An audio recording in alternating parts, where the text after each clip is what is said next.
Doctora, pues muchísimas gracias. Adelante, por favor. Pues es un gusto saludarlos a todos y vamos a iniciar con lo que es el abordaje y el tratamiento integral del paciente con osteoartritis, que sin duda alguna es algo que no vemos de forma frecuente en nuestra clínica.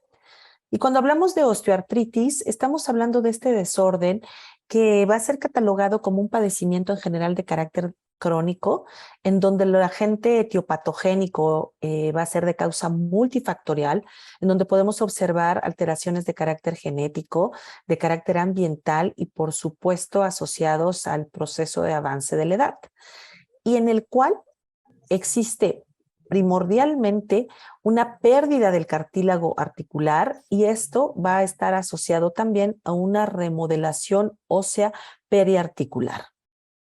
Cuando nosotros hacemos referencia específicamente a la osteoartritis, debemos de considerar que existen factores de riesgo para que se presente esta patología de carácter degenerativo, pero también existen factores que van a hacer que progrese más rápidamente o no a esta alteración del cartílago.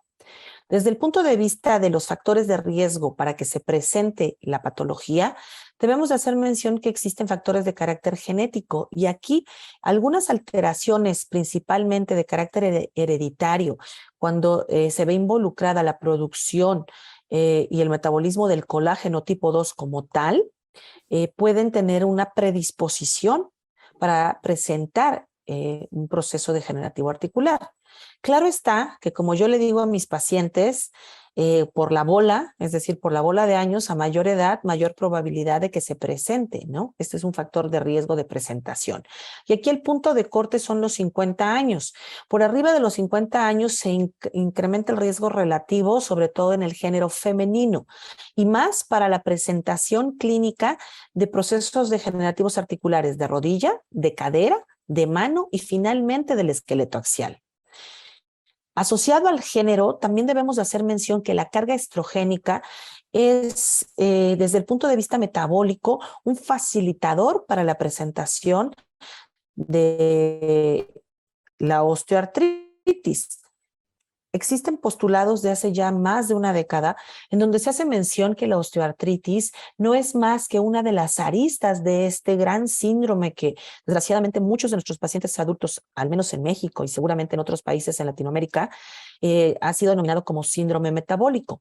Y si nosotros pensamos en el síndrome metabólico como una respuesta inflamatoria continua, mantenida, diferentes estructuras y órganos que va desde el endotelio vascular hasta el cartílago articular, podemos entender entonces esta asociación de causalidad entre un síndrome metabólico y la probable facilitación en la presentación de la osteoartritis. A mayor carga articular, porque existe mayor peso corporal en una persona, pues obviamente mayor impacto en las cápsulas articulares, rodilla, cadera, principalmente en las estructuras articulares de carga, que si nosotros pensamos es el esqueleto axial en la región lumbar, la cadera, la rodilla y en algunas ocasiones incluso los tobillos. Y cuando existe un mal alineamiento articular, ya sea porque nacimiento o por alguna situación asociada a algún accidente automovilístico o una cirugía articular que tuvo complicaciones posteriores al evento quirúrgico, el paciente presenta un mal alineamiento de las articulaciones, y aquí hablamos principalmente hombro, cadera y rodilla, todos estos van a ser factores de riesgo en la aparición de la patología, pero también existen estos factores de riesgo para una progresión más rápida de este deterioro de las cápsulas articulares. Y dentro de ellas existe una correlación directamente proporcional. Entre más edad, mayor riesgo de progresión. Continuamos con el género femenino y pacientes que presentan per se alteraciones en la dinámica articular, es decir, un síndrome de rigidez articular, ya sea de forma primaria por una patología de carácter reumatológico, más allá de la propia degeneración del cartílago, como puede ser artritis reumatoide, una espondiloartropatía o artropatías de carácter autoinmune periféricas, pues obviamente van a hacer que esta degeneración del cartílago sea de forma más acelerada. la carga articular, eventos traumáticos, que en muchos casos pueden ser microtraumas. Y aquí tenemos a las personas que realizan deportes de alto impacto, estas personas que cargan peso, que hacen físico-constructivismo o que de una forma mal indicada cargan el peso en rodillas, en caderas, por ejemplo, al hacer press con las piernas o cargar mucho peso con los hombros y que no lo hacen de forma adecuada, pues tienen mayor probabilidad de que si existe ya un daño articular, pues progrese de forma más rápida. Finalmente, todo esto va a ser como una gran bola de nieve, mayor degeneración, mayor carga articular, mayor basculación de las estructuras, si estamos hablando de los miembros pélvicos, mayor severidad de la enfermedad. Entonces debemos de identificar que existen factores que nosotros sí podemos modificar y otros que no.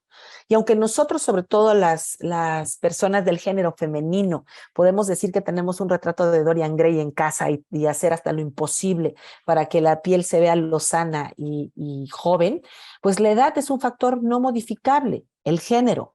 Los antecedentes o los factores genéticos inherentes al paciente y la raza, pues son situaciones que nosotros no podemos, en las cuales nosotros no podemos impactar.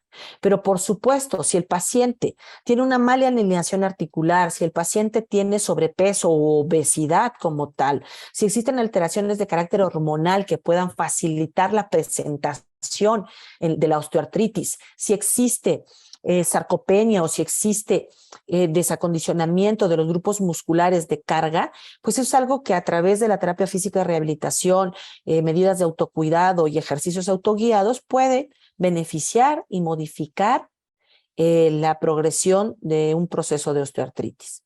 Factores nutricionales y, por supuesto, las alteraciones en la densidad ósea, que puede ser una osteopenia o puede ser una osteoporosis como tal, también son otras situaciones que nosotros podemos mejorar a través de un diagnóstico asertivo y un tratamiento adecuado.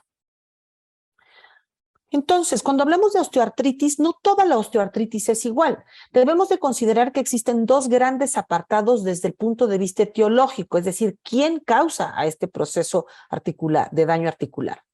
Tenemos a un apartado de nuestros pacientes que está alrededor de 3 de cada 10, en donde el diagnóstico de osteoartritis será de causa idiopática o de tipo primario. Y aquí existe una subclasificación en donde podemos hablar de osteoartritis localizada o de carácter generalizada que podría tener también un diagnóstico ya sea oligoarticular o poliarticular. Por otra parte, tenemos los procesos de osteoartritis de carácter secundario. Y aquí en primer lugar, que ya habíamos visto como los factores de progresión de la enfermedad, tenemos a los eventos traumáticos, ya sea un accidente automovilístico, un basquetbolista, un jugador de fútbol americano, un jugador de fútbol soccer, que tiene una serie de eventos que pueden ser micro o macro traumáticos sobre las estructuras articulares y estas se van dañando hasta que se presenta este proceso degenerativo. Pero también tenemos otro grupo de patologías, como pueden ser enfermedades metabólicas, enfermedades endocrinas, así como enfermedades por depósitos de cristales, que dentro de ellas lo que es los depósitos de hidroxiapatita o los depósitos por pirofosfatos o por depósitos de calcio. Entonces, estos también pueden ser como un factor que puede generar un proceso degenerativo.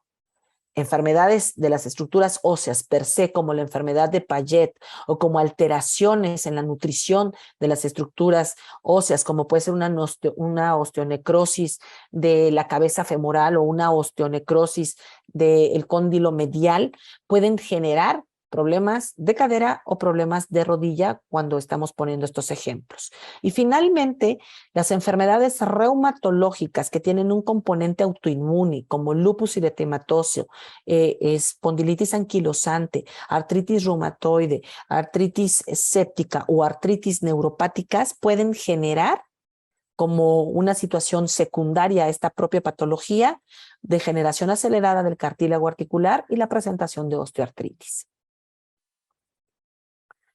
Desde el punto de vista epidemiológico, bueno, pues debemos de tener claro que la afectación es más alta para mujeres, hombres en una relación de 1.5 a 1.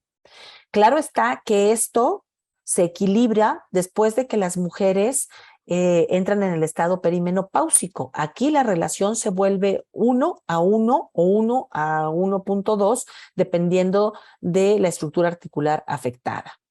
Debemos de considerar desde el punto de vista de disfunción o de limitación funcional por este diagnóstico que, de acuerdo a la Organización Mundial de la Salud, en 2020 se hizo el comunicado de que la cuarta causa de discapacidad permanente de las personas por un proceso de afectación musculoesquelética era atribuido a la osteoartritis. Ahora bien, con relación a la prevalencia global, estamos estimando, y esto ha sido una publicación hecha precisamente en 2020, en donde la prevalencia global será de más o menos el 40% en personas de edad de más de 60 años, en donde las estructuras más afectadas son en primer lugar la rodilla, con un 23%, la cadera casi con un 11%, y el esqueleto axial, dependiendo si es la región lumbar, está alrededor del 9%, y a nivel cervical el 7%. Y cuando hacemos mención de cómo vemos un paciente con osteoartritis, bueno, pues creo que las características clínicas en muchos de los casos son bastante patognomónicas. Inicialmente el paciente en etapas tempranas inicia con un dolor que se asocia principalmente a actividad física de alto impacto, pero con el avance o con la progresión del desgaste articular, podemos identificar que incluso el dolor se puede convertir en un dolor en reposo. Esto pues va generando una limitación funcional que al inicio es solamente para la realización de actividades extenuantes y después incluso puede ser tan desgastante el proceso que puede generar limitación incluso para las actividades de la vida cotidiana mínimas requeridas, como puede ser el baño, la vestimenta, el subir o bajar escaleras. Entonces, cuando nosotros pensamos en el foco principal de por qué los pacientes acuden con nosotros cuando tienen un proceso degenerativo, debemos de identificar que el síntoma pivote es dolor. Y de acuerdo a esta publicación hecha en OptoDay en 2020, pues se ha hablado de 3 fases con relación al síndrome doloroso en un proceso de osteoartritis. En la primera, el dolor va a ser agudo, va a ser predecible y va a ser normalmente asociado a una actividad física o una lesión de carácter musculoesquelética. Normalmente, en una etapa temprana, el dolor rara vez va a limitar la función del paciente. Sin embargo, cuando el proceso degenerativo avanza, el paciente ya no va, nada más va a tener un dolor que se va a asociar a una actividad determinada. Aquí, normalmente el dolor se vuelve con un patrón más constante y comienza a impactar en las actividades de la vida cotidiana. Y cuando tenemos una fase avanzada de degeneración articular, el dolor incluso está presente en reposo. Y en esta etapa del síndrome doloroso asociado a osteoartritis, podemos encontrar características que no son de tipo mecánico, es decir, cuando me paro, subo escaleras, bajo escaleras, o cuando me agacho a recoger algo del piso. Aquí, el paciente puede referir en este dolor en reposo sensaciones de tipo neuropático, como pueden ser sensación de ardor, de quemazón, e incluso el paciente puede referir despertares nocturnos por los cuadros de dolor, incluso cuando el paciente no está en movimiento. El diagnóstico necesariamente es de tipo clínico. Aquí nosotros debemos de tener una historia completa del paciente, desde si es hipertenso, si es diabético, si es obeso, bueno, pues es algo que nosotros estamos viendo, pero hay pacientes que después de una manga gástrica están muy esbeltos, pero previo a eso tenían una obesidad grado 2 y esto pues ya ustedes saben que es un factor de riesgo para la presentación. Además de esto, nosotros debemos de considerar que desde el punto de vista clínico es menos factible hacer un diagnóstico de osteoartritis en una edad como puede ser alrededor de los 45 años. Esto se va incrementando, como decíamos, por arriba de esta edad, en donde el pico de incidencia más alto inicia a partir de los 50 años y se exacerba importantemente después de los 60 años. ¿Qué debemos de considerar? Que en muchos de los casos el paciente puede referir limitación funcional para la deambulación al momento de levantarse. Un gran parteaguas entre Puede ser una enfermedad reumatológica tipo artritis o puede ser un proceso de osteoartritis.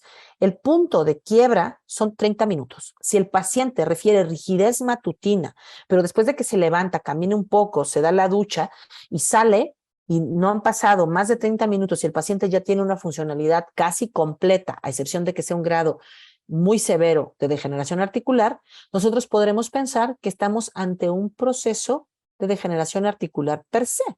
Pero si esta rigidez matutina se extiende más allá de 30 minutos, persiste en la vida del paciente en la mañana durante 1 hora, 2 horas, bueno, tendremos que hacer un diagnóstico de descarte con enfermedades de carácter autoinmune u otras enfermedades reumatológicas. Entonces, esta publicación que fue hecha por un grupo de colegas muy connotado para el tratamiento de osteoartritis, en donde está el doctor Cajigas, el doctor Rolando Espinosa, el doctor Jorge Aldrete, pues aquí se tropicalizaron las guías de OARSI para el diagnóstico de osteoartritis. Esta publicación fue hecha inicialmente en 2013 y fue refrendada recientemente en el 2018. Si ustedes están interesados, busquen ustedes esta referencia y nada más cambian 2018 a 2018 y ustedes pueden bajar este artículo que es de acceso libre. Y ustedes vean cuáles son los criterios. En general, los criterios van a ser de diagnóstico clínico, hablando de dolor, pero además de eso, podemos encontrar en algunos casos deformidad articular, cuando la enfermedad ya está en una etapa avanzada o en una etapa severa. Y además, si nosotros requerimos estudios de imagen o estudios de extensión, desde el punto de vista imagenológico, nosotros podemos encontrar alteraciones en las articulaciones, por ejemplo, para el diagnóstico de osteoartritis de mano, alteraciones de las articulaciones interfalángicas proximales o distales, o incluso en la región metacarpofalángica. Si nosotros tenemos algún criterio que no nos concuerda con un proceso degenerativo solamente, podemos echar mano de estudios de laboratorio solicitando un perfil reumatológico completo, anticuerpos monoclonales, anticuerpos anti-DNA, pero estos solamente son para casos muy seleccionados. Como ustedes pueden ver, en casos especiales, si es necesario, incluso podemos echar mano de estudios de imagen de alta especificidad, como puede ser una resonancia magnética. Lo mismo pasa para el diagnóstico de osteoartritis de rodilla y de cadera. Ustedes pueden ver aquí cuáles son los criterios que debemos de considerar desde el punto de vista clínico, desde el punto de vista de estudios de laboratorio, así como también de estudios imagenológicos. Y esta es una publicación hecha en 2017, también por un grupo de mexicanos, que fue publicada en la revista médica del Instituto Mexicano del Seguro Social. Y creo que este algoritmo es muy bueno, porque aquí se hace mención. ¿Tu paciente tiene dolor articular crónico? Sí. Entonces, ¿sospechas clínicamente de una osteoartritis? No. Debes de establecer un diagnóstico diferencial. Para esto, debemos de pensar en estudios de laboratorio, en estudios de imagen, estudios altamente especializados. Pero si yo sospecho que mi paciente tiene osteoartritis desde el punto de vista clínico y quiero hacer diagnóstico diferencial, entonces lo que voy a hacer es solicitar pruebas de laboratorio en aquellos casos en donde pueda haber, por ejemplo, una confusión con la rigidez matutina que esté alrededor de los 40 minutos. Ahí podemos solicitar velocidad de sedimentación globular, así como proteína C reactiva. En el caso de que exista una respuesta inflamatoria constante que sea monoarticular, poliarticular o que puede ser saltatoria, entonces debo de pensar en que puede existir un sustrato de carácter autoinmune y aquí debo de solicitar otros estudios que pueden ser imagenológicos o bien de carácter ya especializado desde el punto de vista sanguíneo. Si todo es negativo, bueno, pues entonces debo hacer un diagnóstico de osteoartritis que es avalado por la clínica y también por los estudios de imagen. Cuando hablamos entonces de cómo debo de explorar a mi paciente, pues debo de ver su hábitus externo, debo de ver cómo camina, cómo se sienta, cómo se para, si tiene un problema en las manos, ver si tiene deformidades, si tiene nódulos de Bouchard, si tiene dedos en cuello de cisne, etcétera, y que entonces yo puedo ir imaginando cuál va a ser mi diagnóstico, si existe la posibilidad de requerir un diagnóstico diferencial. Además de esto, tengo que evaluar la movilidad de las articulaciones en donde el paciente refiere el cuadro de dolor. Normalmente puedo encontrar limitación en el movimiento, en los cercos del movimiento, ya sea del cuello, en los miembros pélvicos cuando es un problema en la cadera, en la flexión, en la extensión, en la rotoflexión, en la lateroflexión cuando es un problema en la columna lumbar, etcétera. Cuando hablamos específicamente de la rodilla o de la cadera, puedo incluso identificar signos claros, como puede ser el signo del cepillo o lo que es crepitación. Además de esto, en fases avanzadas puedo observar, por ejemplo, en la patología de rodilla, un desplazamiento supero interno, supero lateral de lo que es la patela. Puedo encontrar laxitud de los ligamentos de sostén de la articulación de la rodilla. Ahora, si yo identifico que existe una respuesta inflamatoria, rubicundez, incremento de la temperatura, aquí, sin duda alguna, debo de identificar si existe un proceso de derrame articular secundario al proceso degenerativo articular o si estoy ante otro escenario clínico como puede ser un estado de hiperuricemia o puede ser una exacerbación de un cuadro de lupus, etc. Entonces, la exploración se basa en la inspección, en la evaluación de los arcos de movimiento de la articulación afectada, en identificar específicamente signos positivos para diferentes articulaciones, que puede ser mano, rodilla, cadera, esqueleto axial. ¿Cuándo puedo considerar yo estudios adicionales?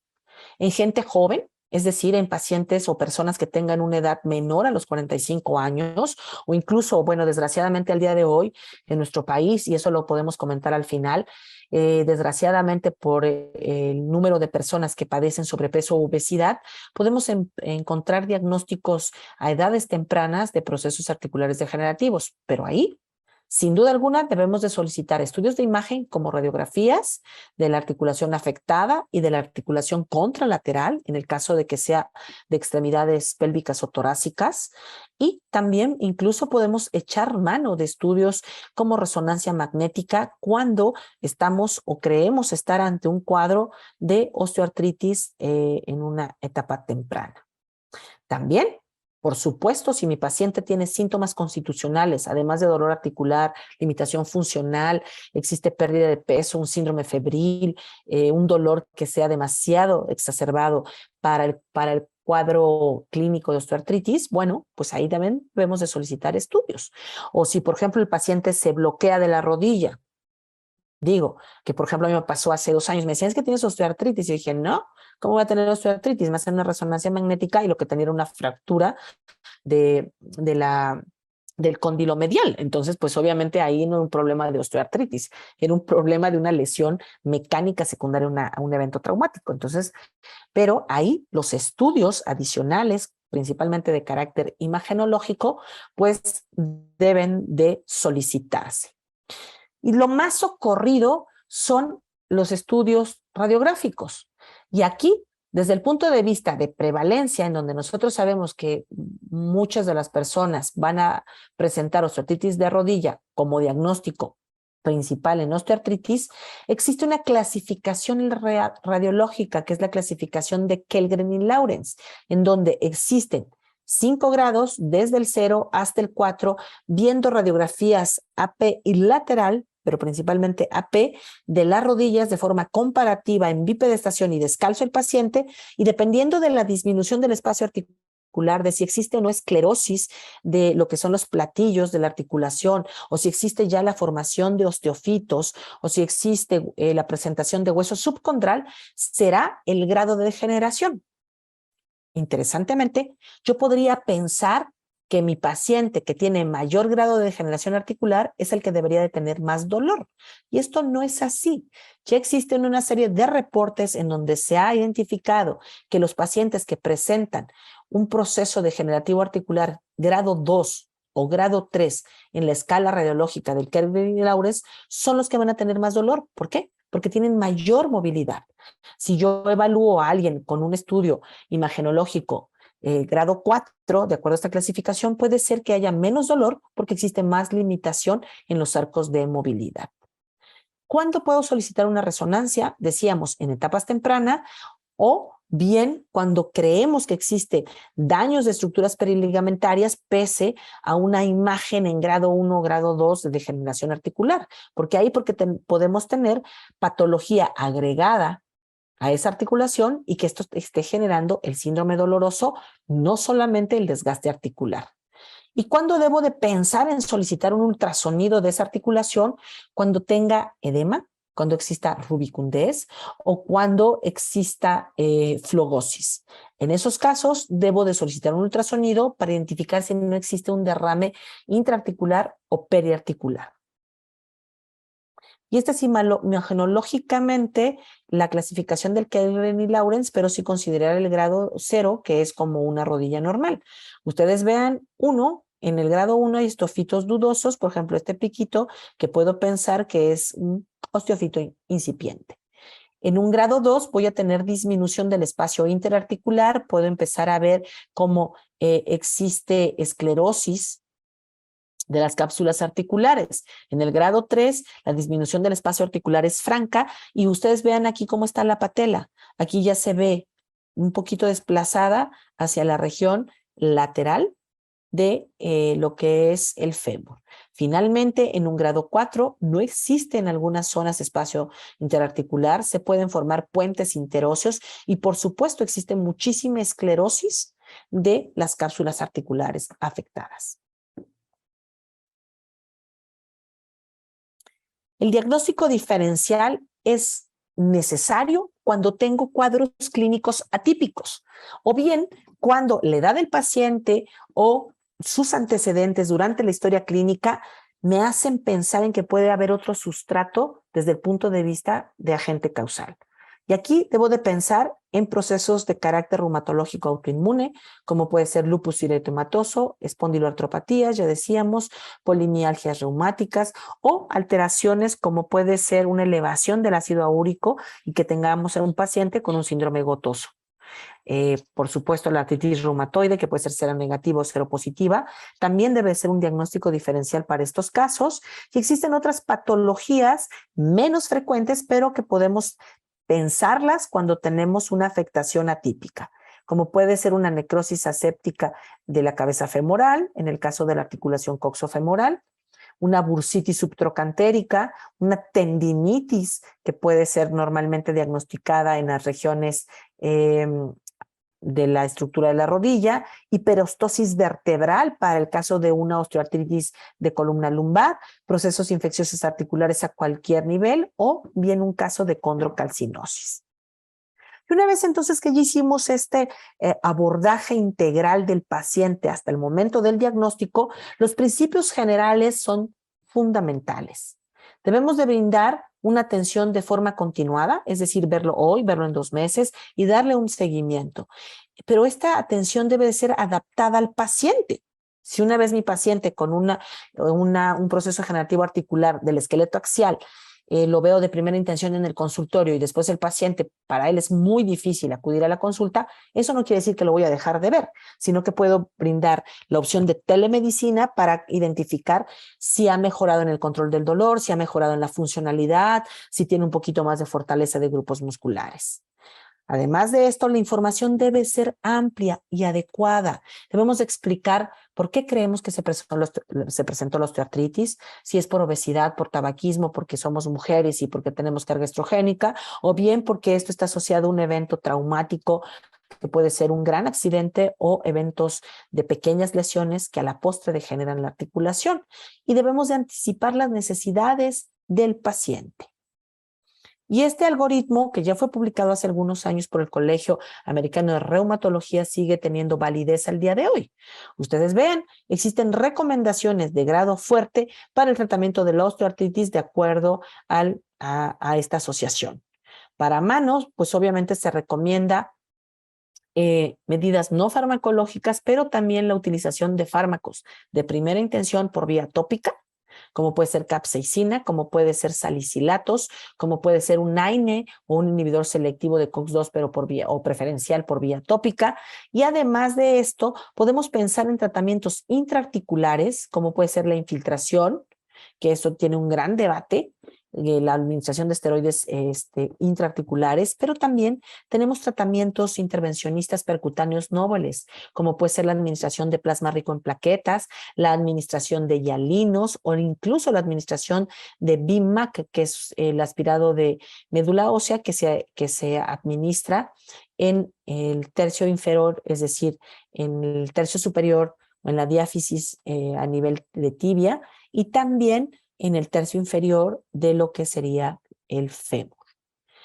Cuando hablamos de tratamiento en rodilla, pues ustedes vean, aquí además se recomienda la utilización de paracetamol por vía oral, que puede ser en 4 gramos de forma aguda y 3 gramos para mantenimiento. Siempre considerar que en pacientes geriátricos esta dosis debe de ajustarse. Podemos echar mano, por supuesto, de antiinflamatorios no esteroideos tópicos y si esto no es suficiente, podemos pensar en la sumación de un AINE o un inhibidor selectivo de la COX-2 por vía oral. Analgésicos opioides como tramadol, inyecciones intraarticulares de esteroides, los ISADOAs, como puede ser condroitinsulfato, glucosamina, etcétera. Y si todo esto no es suficiente, podemos pensar en duloxetina u otros analgésicos opioides.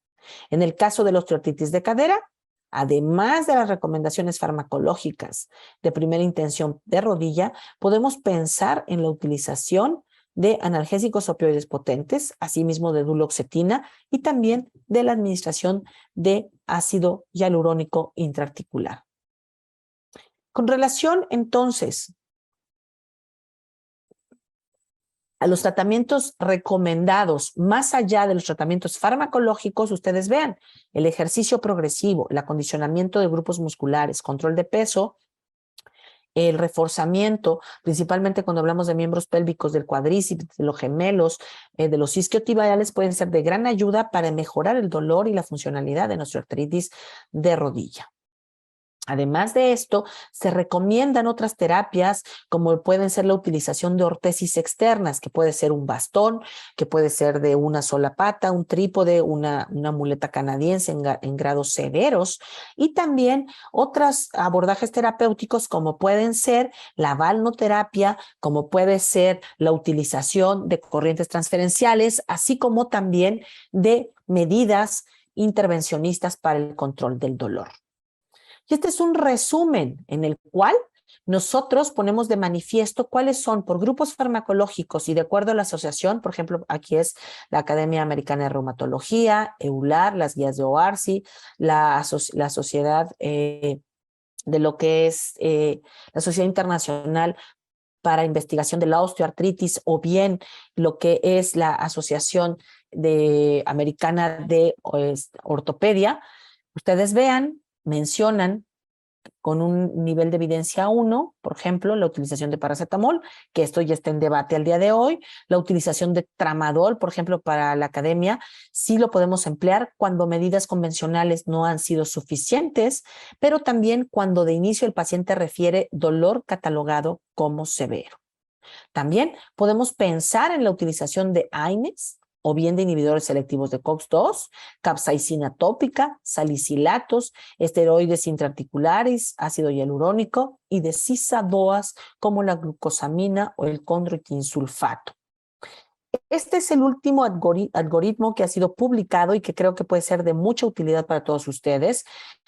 Medidas no farmacológicas más medidas farmacológicas, qué dar de inicio, si esto no es suficiente, cuál es la alternativa viable, si el paciente no responde bien, qué más podemos dar y también incluso abordajes quirúrgicos.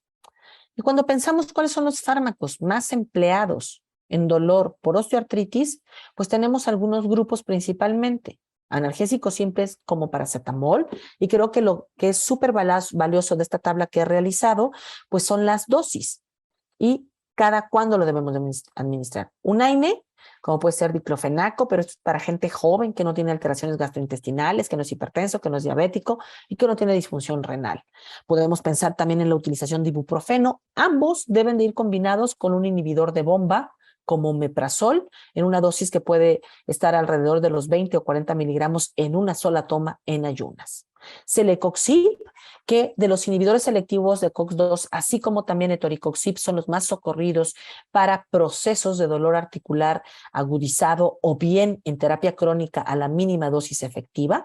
Por ejemplo, en el caso de celecoxib, dosis de dolor agudo, 200 miligramos cada 12 horas. En dolor crónico, 200 miligramos por 24 horas, por más o menos un mes y después retirar. En el caso de toricoxib, para escenarios de dolor agudo, 120 miligramos por no más de 7 días. En el caso de tratamientos de osteoartritis a largo plazo, la dosis recomendada son 60 miligramos en 24 horas. Entonces, ¿cómo puedo elegir un AINE o un COX-2?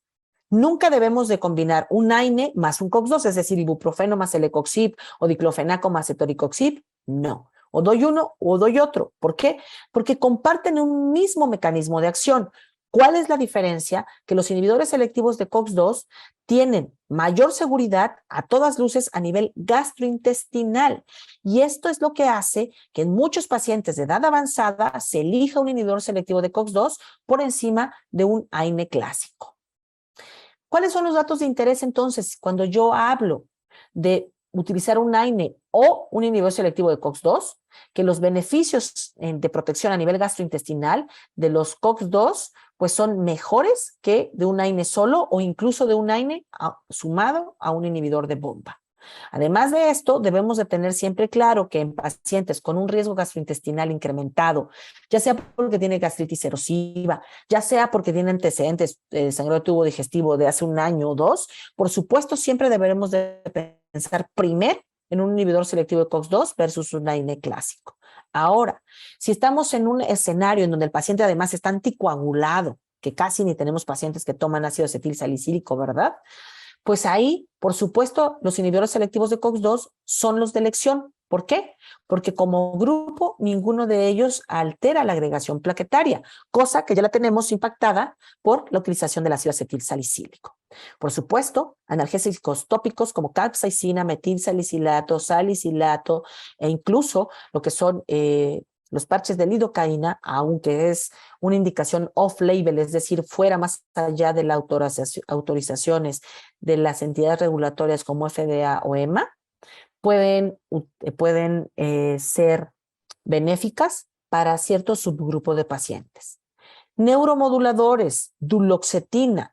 Duloxetina es un inhibidor selectivo de la recaptura de serotonina y noradrenalina, es decir, es un antidepresivo nuevo que tiene una aprobación por FDA para el tratamiento del dolor en osteoartritis de rodilla y también para procesos de dolor en la región lumbar. Las dosis recomendadas son de forma estándar 60 miligramos, pero aquí podemos empezar con 30 náusea y después de eso, al octavo día, incrementar la dosis a 60 miligramos. Si después de 4 semanas observo que el paciente tiene mejoría, pero sigue teniendo un cuadro de dolor, ya sea como monoterapia o como terapia combinada, puedo pensar en la dosis máxima recomendada, que son 120 miligramos al día. Casi para terminar, analgésicos opioides, aunque tenemos muchos, ¿cuáles son las recomendaciones para las buenas prácticas en la prescripción de un analgésico opioide? Prescribe el opioide que mejor conoce, el que tenga a su alcance y el que sepamos que va a brindar un beneficio. Tramadol, en una recomendación alrededor de 200 miligramos en 24 horas, puede ser de utilidad para dolor severo en pacientes con osteoartritis de inicio o para esas exacerbaciones de dolor en un paciente que ya tiene un tratamiento previo para la osteoartritis. Su nivel de evidencia es 1B. Pero también podemos pensar en la utilización de buprenorfina, que aquí es muy socorrida por vía transdérmica a dosis bajas en parches de 5 miligramos para 7 días o de 10 miligramos para 7 días con un nivel de evidencia grado A. Finalmente, y esto no aparece en esta publicación, pero sí en publicaciones más recientes, la utilización de tapentadol de liberación inmediata o de liberación prolongada en un rango de dosis que puede escalar desde los 100 hasta los 500 miligramos, también puede ser utilidad para pacientes refractarios a medidas convencionales con diagnóstico de osteoartritis y dolor. Los fármacos ISADOA, pues aquí tenemos que por su abreviatura son fármacos sintomáticos de acción lenta. Dentro de ellos, lo que es anteriormente tenía un nivel de evidencia 3, pero ahora las nuevas guías hablan de un nivel de evidencia 2 o incluso un nivel de evidencia 1, específicamente para la utilización de sulfato de glucosamina 1500 miligramos en 24 horas.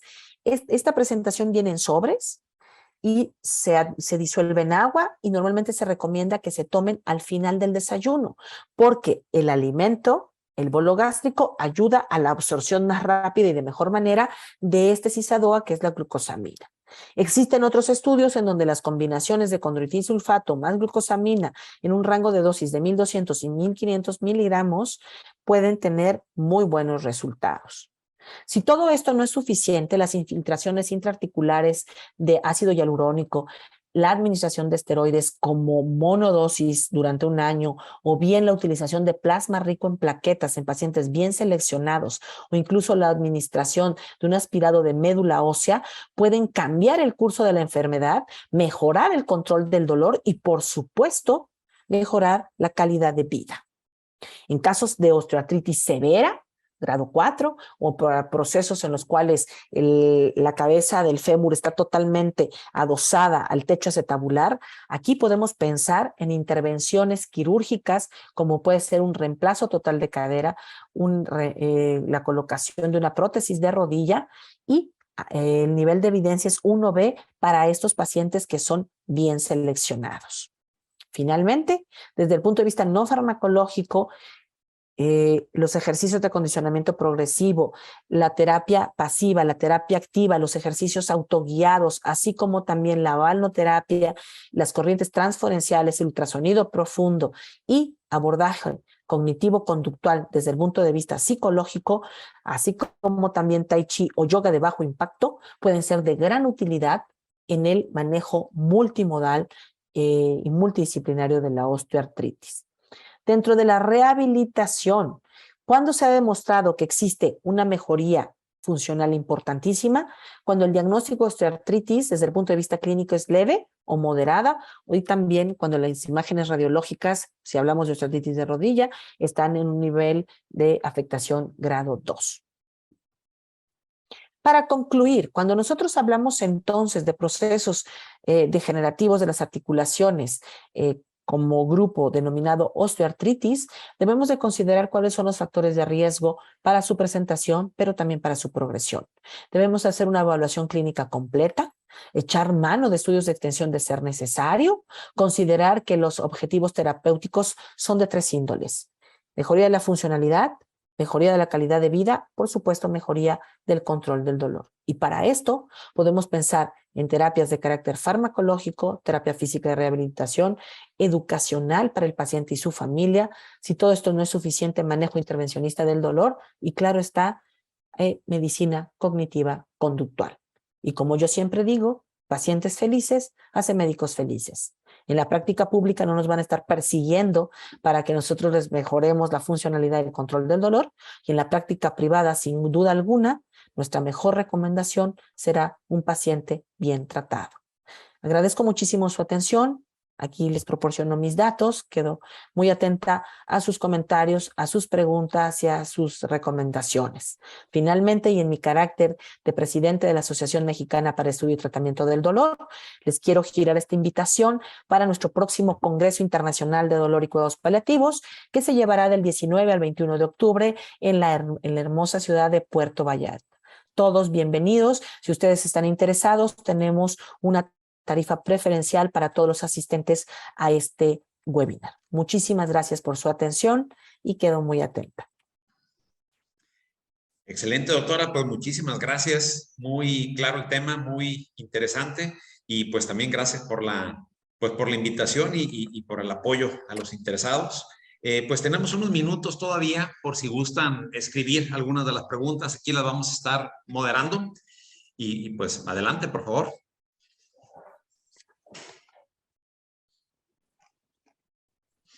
Hasta ahorita, bueno, pues son felicitaciones.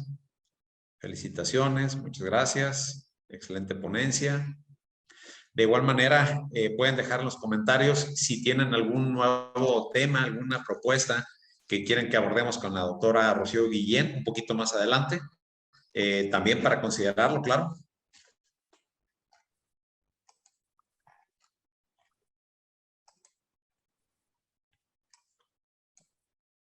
Bueno, yo estoy leyendo todas las felicitaciones. Muchísimas gracias. Espero que haya sido de utilidad. Hay varios artículos de esta presentación que son de acceso libre. Entonces, si ustedes están interesados, con mucho gusto se los hago llegar al doctor Cristian y para que él se los pueda hacer llegar a su vez. Aquí nos pregunta, doctora, a ver si tiene el dato, nos pregunta Catalina, si tenemos el nombre del estudio, o nos lo puede compartir posteriormente, que sustentó el aumento de la recomendación para grado 2 para glucosamina y para condroitin sulfato. Sí, claro, de hecho son las guías de SEO de 2018, también son de acceso libre y si quieren con mucho gusto se las comparto. Ahí incluso no mencionan de un nivel de evidencia 2, ya mencionan un nivel de evidencia 1 para sulfato de glucosamina 1500 miligramos al día. Ponen con un nivel de evidencia 2 la combinación con condroitin sulfato y también se habla de ácido hialurónico administrado por vía intraarticular con un nivel de evidencia 2, sobre todo para pacientes que tienen un proceso generativo articular de rodilla en la clasificación de Kellgren y Lawrence 2, es decir, que no está tan disminuido, un beneficio más discreto para aquellos que tienen un proceso degenerativo grado 3 y en los que casi no sirve de nada administrar un Hialin o bien plasma rico en plaquetas, son para aquellos pacientes que tienen una degeneración articular grado 4. Perfecto. Nos piden también de favor si podemos recordar la dosis de duloxetina. Aprovecho para decir que vamos a subir esta presentación a YouTube. Si se nos fue aparte de este dato algún otro, con mucho gusto lo pueden revisar después. Sí, claro, duloxetina, digo, podemos utilizarlo como un fármaco multipropósito, sobre todo en aquellos pacientes que tienen dolor, limitación funcional, porque pues obviamente tienen estado de ánimo triste, pueden presentar ansiedad y además, como mencionábamos, duloxetina es el único antidepresivo selectivo que está aprobado por la Federal Drug Administration para el tratamiento del dolor en osteoartritis de rodilla.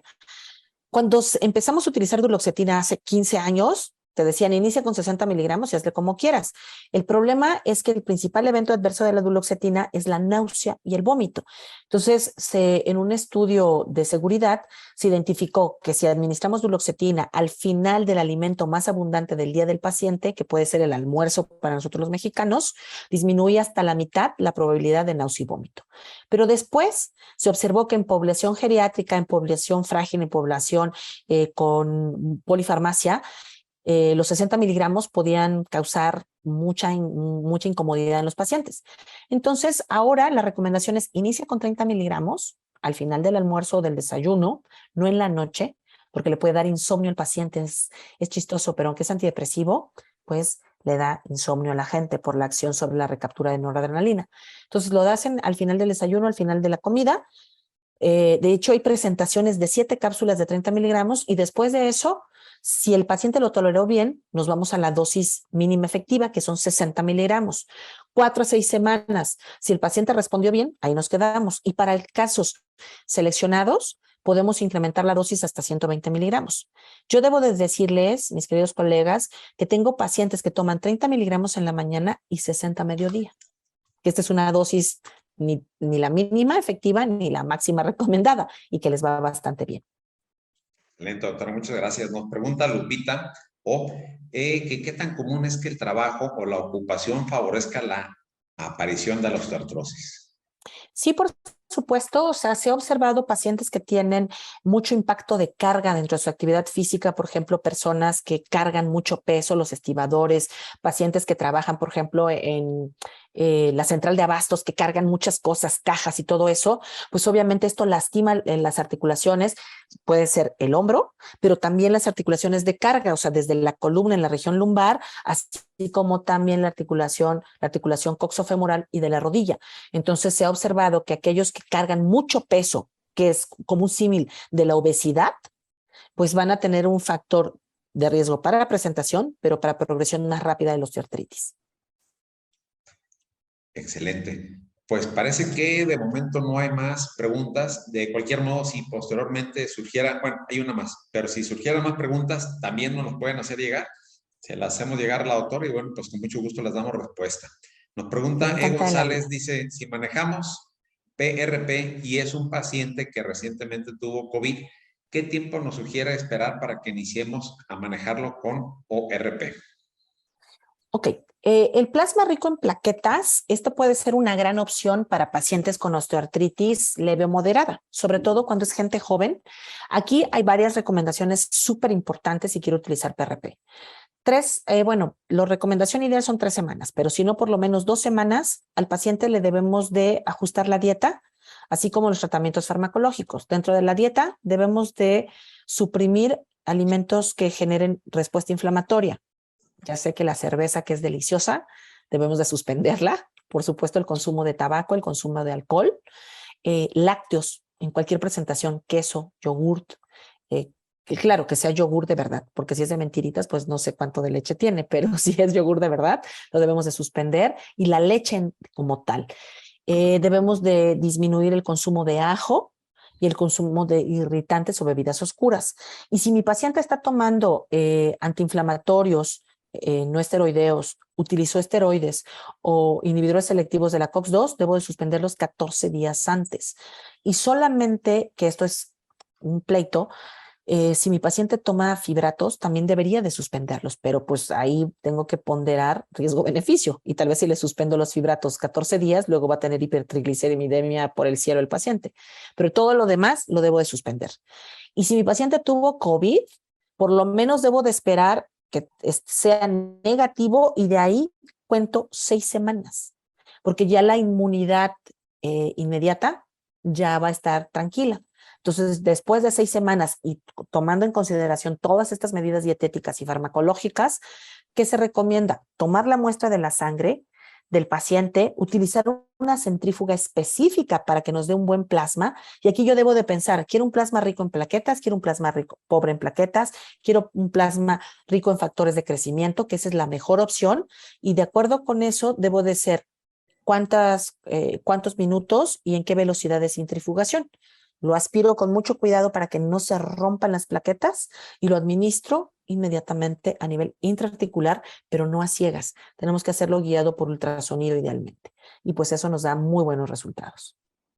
Perfecto, doctora, muchas gracias. Aquí tenemos otra pregunta. Bueno, son dos preguntas en una. Nos pregunta el doctor Alexis Marín en cuanto a la viscosuplementación, ¿cuántas inyecciones recomienda? Y si sugiere posterior al tratamiento inicial una dosis de mantenimiento. Ok, con relación a la viscosuplementación, lo que nosotros más utilizamos, y digo, hablo a título personal en el área de algología, pues es ácido hialurónico. Hay diferentes ácidos hialurónicos dependiendo del peso molecular. Pues obviamente no pienso decir marcas, pero tenemos que buscar el que tenga un mediano peso molecular. Y aquí existe también controversia, porque existe incluso una presentación de ácido hialurónico, perdón, que es en una jeringa precargada de 6 mililitros, y podemos administrarlo en una sola dosis, se llama Quan2. O hay quienes dicen, pues administrarle una inyección cada semana de 2 mililitros. Si ustedes me preguntan, ¿yo qué hago? Yo utilizo por costo y beneficio el que viene en presentación de 2 mililitros. Primero aspiro bien la articulación de mi paciente, porque si queda algún remanente ahí de líquido articular, me puede estorbar para poner 3 ampolletas. El volumen máximo son 3 ampolletas. Ahora, si es un grado 3 de degeneración articular en donde el espacio es chiquito, o sea, lo hago intraarticular guiado por ultrasonido, y puedo hacer que administre 2 o 2,5 ampolletas, es decir, 4 mililitros, 4.5, 5 mililitros.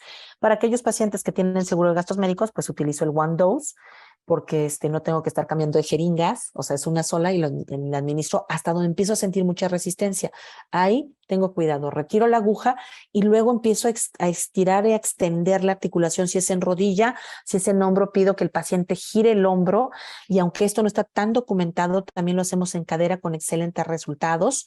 Y aquí pues, sí puedo utilizar incluso 6 mililitros o incluso un poquito más, y pido al paciente que haga abducción, aducción, para que el hialino se corra por toda la cápsula dentro de la articulación.